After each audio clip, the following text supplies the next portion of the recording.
A new Syrian opposition bloc is formed under pressure from the US and its regional allies. Now it's asking for official recognition, weapons and funds for its campaign to fight President Bashar al-Assad's government. But voices of dissent are already clear and loud, as the opposition inside Syria says the bloc abroad does not represent the Syrian people. Meanwhile, Iran is planning to host the meeting on Syria next week and says what's necessary is to bring the opposition and the government to the negotiating table. But what are the challenges? I'm Homa Lezgi and this is News Analysis. Stay with us. It's been 20 months since Syria plunged into its deadly unrest. The Syrian government has repeatedly blamed it on armed groups backed by foreign powers. The opposition, however, has held Damascus responsible for the bloodshed. That's in spite of the fact that armed groups have been involved in the fierce fighting against the government. The groups have been receiving weapons and funds from Qatar, Saudi Arabia and Turkey. They've also been provided with financial support, telecommunication and military training by the US and its Western allies. And recently, under the pressure from their supporters, the Syrian insurgents have formed a new alliance to bridge the gaps between the opposition groups. Now the head of the new opposition alliance, the so-called Syrian National Coalition, calls on European states to politically recognize it to achieve their aims. I request European states to grant political recognition to the coalition as the legitimate representative of the Syrian people and to give it financial support. When we get political recognition, this will allow the coalition to act as a government and hence acquire weapons, and this will solve our problems. The US and its Western and regional allies allege that they're supporting the armed groups fighting the Syrian government to help them bring an end to what they call a brutal crackdown on civilians. This comes while a large number of civilians have been killed in attacks and bombings by the armed terrorist groups. Washington and its allies have openly spoken of regime change in Syria and have been blocking efforts to open talks between the government and the opposition. There's growing doubt on what the US and its allies really seek to achieve when it comes to their stance on the Palestinian issue. Arab countries that openly support insurgency in Syria refuse to back Palestinian resistance that's struggling for the liberation of occupied territories from Israeli occupation. Washington and its allies block national unity talks in Syria, but they push for Palestinian-Israeli discussions to favor Tel Aviv. Some analysts believe that America and its allies are adopting such a stance against Damascus because it's supporting the Palestinian and Lebanese resistance movements which are against the Israeli occupation. Others say such an agenda on Damascus is aimed at waging a civil war in Syria to divide the country into smaller ethnic states for the benefit of Israel. Joining me now live from Washington is Dr. Randy Short with the Dignity, Human Rights and Peace Organization. Also with us now live from London, Sharif Nashashibi, Chairman of the Arab Media Watch, and live from New York, Eric Drates, founder of StopImperialism.com. Thank you very much, gentlemen, for being with this edition of News Analysis. My first question to Dr. Randy Short in Washington. Mr. Short, the newly formed Syrian opposition bloc is called the National Coalition, as you know, wants EU recognition now. It wants weapons and fund. Do you think that is the next step that we're going to see? And if so, what would come after that step? Well, of course they want weapons. I mean, this was the whole purpose of Bloody Mary, a.k.a. Hillary Clinton, having the people gather in Doha because they were tired of the group that was ineffectual in getting rid of the legitimate government of Syria, which is under Assad. They brought these people together, and of course, now they've sanctified this unholy alliance of people who are basically Al-Qaeda and other terrorist-type groups with the old group that are expats who really don't have a connection to Syria. Now because they've sanctioned this group, they are now trying to make these people who are bandits legitimate. And of course, they don't want peace. They want to take the government by force, so they have to ask for arms because most people in Syria do not want this government. They do not want these people to be their government. So that's what's going to happen. They're going to have more fighting, and of course this follows the election of Obama. So now we see what the plan is.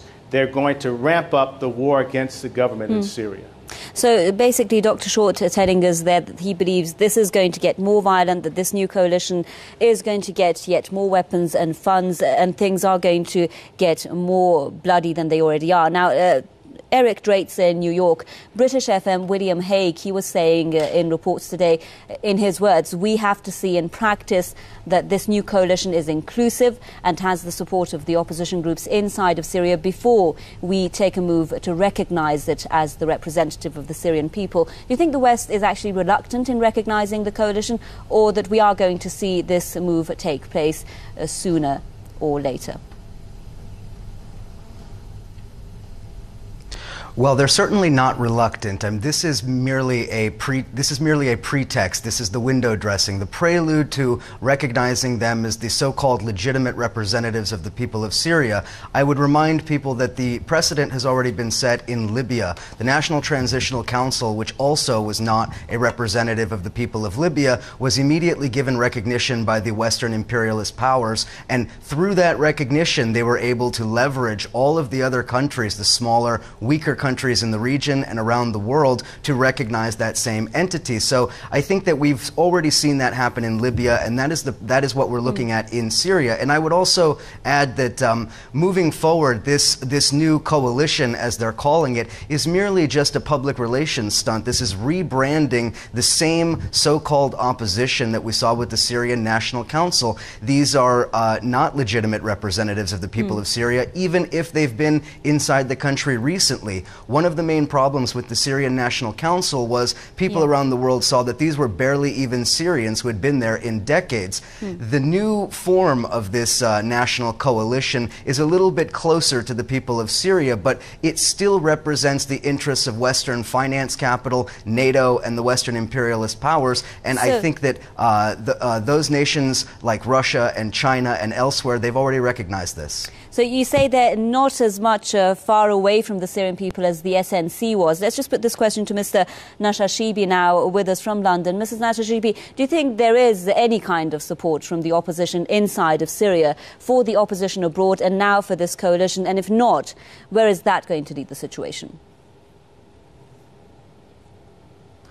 Well, I think from the start there's been a certain suspicion from the opposition within Syria of the exiled opposition, because they feel that they're not on the ground, they haven't experienced and suffered the way that the opposition within Syria has. So there has been a divide among that from the beginning. Now, I think the aim of this coalition, this new opposition coalition, is to try and bridge this divide between the exiles and the domestic opposition. And it does include elements of both. So I think the point is to try and unify these. In terms of exiles being seen as Western stooges, I mean, this is something that the exiled opposition are going to have to play very carefully, because they will not have legitimacy on the ground if they are seen to be merely puppets. So I think this is the aim of all these talks is to try and get more legitimacy among a unified opposition rather than many different groups working, not just not working together, but sometimes working, in contradiction with each other. You say that the issue of legitimacy and not being regarded as puppets of the Western regimes that are supporting that opposition. Now, Dr. Andy Short in Washington, there's a lot being said about, of course, how much influence the United States has had in the Qatar talks, for instance. We even saw the SNC come out and say that Washington is actually trying to reshape the opposition in a way that is going to serve its own interests. How much influential do you think the US has actually been in forming this opposition?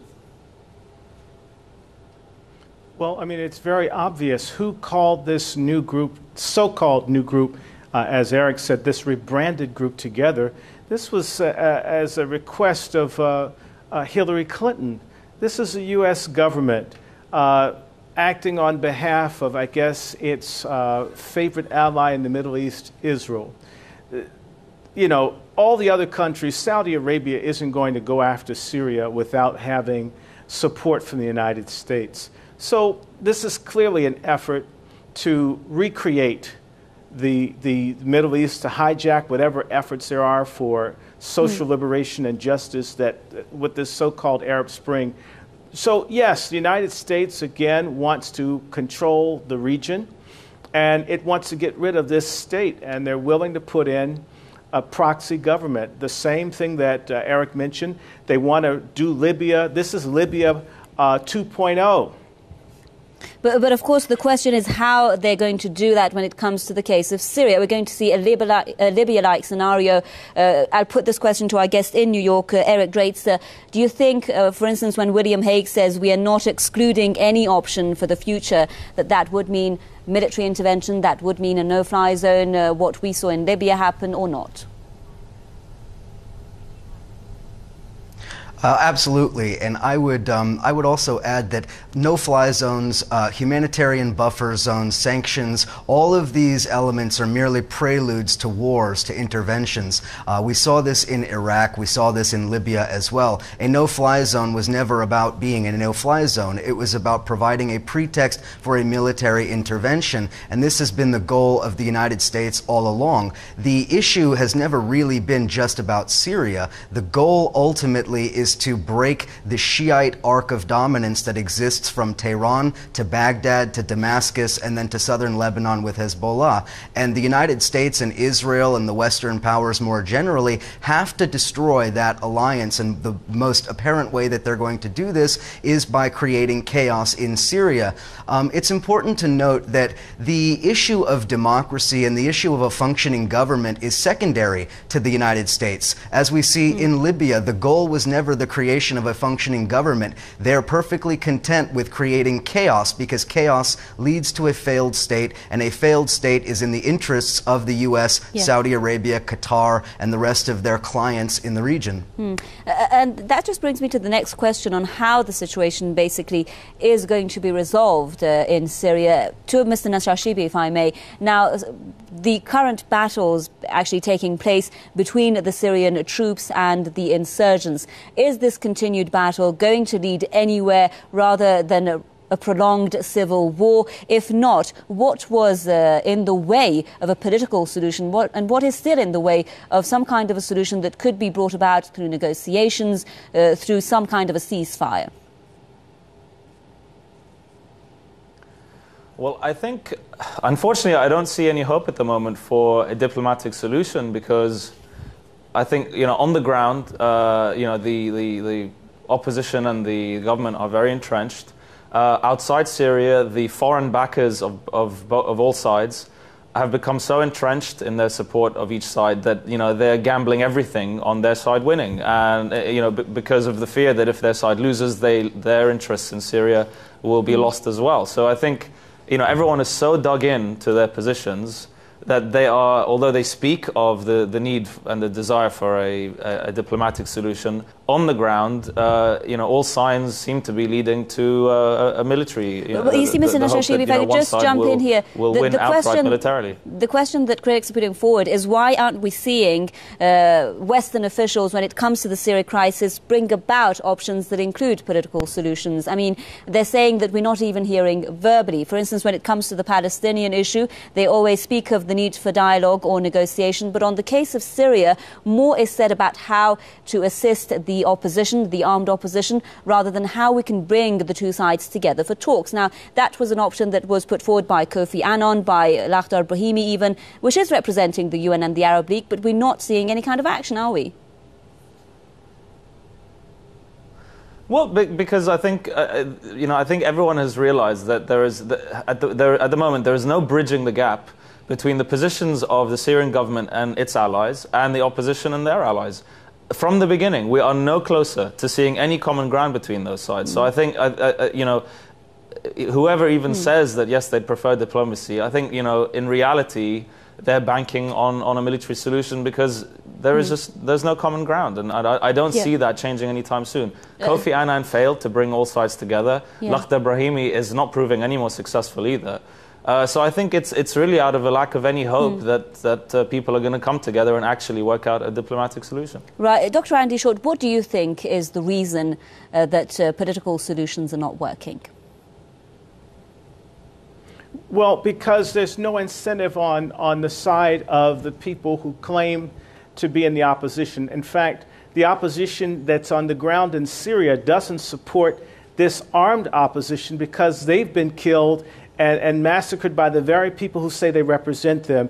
And when there was this movement on the ground in Syria to oppose the government, and the government began to get the attention of the people, you had folks sniping and killing and shooting and bombing the whole way through. The same thing that happened in Libya. So armed conflict is the means to an end for those who want to get rid of the existing government of Syria.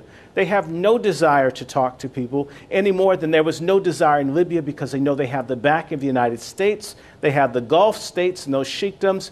They have people that will arm them where they can take state power without talking. Because if they talk, you have to bring all the stakeholders to the table. And a lot of these people that are supposedly in the opposition don't represent the people at all. They represent their own little sectarian or imperialist interests serving other countries. And now, Eric Drates, let's go a little while back now and look at the Geneva Agreement that was made, which was supported by Russia, China. They've been saying for weeks and weeks now that we have to go ahead still with that Geneva Agreement, because it was an agreement in which the Assad government came forward and said, I'm going to go ahead with reforms, I'm going to start negotiations, and I want this issue to be resolved in a political manner. Now, looking at the story from the Assad's viewpoint, we're hearing him saying that, OK, I'm going to go ahead with the ceasefire, I'm going to stop fighting, but when the insurgents strike, I have to strike back. Why is basically what is stopping this ceasefire from working? Why are the insurgents striking, and why is this battle continuing? Is there, as some say, some kind of concerted effort to keep Syria in a state of civil war? Of course there is. Again, it's in the interests of the powers that be to continue this conflict and to keep it going. Remember that there are different factions within this opposition. There are factions that are on the ground in Syria, things like the National Coordinating Councils and various other entities, but there are also outside forces, so-called Free Syrian Army, and then the various other al-Qaeda and extremist elements which have been there really since the beginning. And it is those elements that continually sabotage this process. So when they say that there's going to be a ceasefire, the ceasefires break down because they're deliberately subverted. It's important to remember that a ceasefire which would allow for dialogue would create a political solution, and that's exactly the opposite of what the imperialist powers want. They have to topple Assad and put in his place a puppet government, as we saw in Libya. Moreover, Russia and China have for months now been saying that there is no other option. You have to have all parties come to the table and to negotiate, and the United States flatly rejects this. The objectives of the United States and of NATO and of the rest of the Western powers is to create this chaotic situation. We have to remember that these various factions in the opposition are not really on the same page. The Free Syrian Army, as it's called, is an entity that is really the creation of Saudi Arabia, Qatar, and Turkey, with the United States lurking in the background. The al-Qaeda elements, which came from Libya, such as the Libyan Islamic Fighting Group and others, they're also in that category of these outsiders. So I think that it's unfortunate that many analysts mischaracterize the nature of the opposition, because if they understood that, they would understand why these ceasefires never seem to work. And speaking about the nature of the opposition, a lot has been said, Mr. Nashashibi, about the fact that terrorist groups, including al-Qaeda, have basically infiltrated the ranks of the opposition, if we could say it that way. They've been in Syria, they've been carrying out bombing campaigns, for instance, in the capital, Damascus. The thing is, the United States and its allies basically being blamed for giving funds and supporting these insurgents groups that include terrorist groups like al-Qaeda, the same groups they're fighting elsewhere. First of all, why do you think the US is keeping silent on this fact, and also how the presence of these kinds of groups is going to affect the situation in Syria, especially even if or when the Assad regime is gone? Well, I don't agree that there is a silence about this issue. I think there is a lot of concern from within the opposition and their backers about the jihadist and al-Qaeda elements that have appeared in Syria.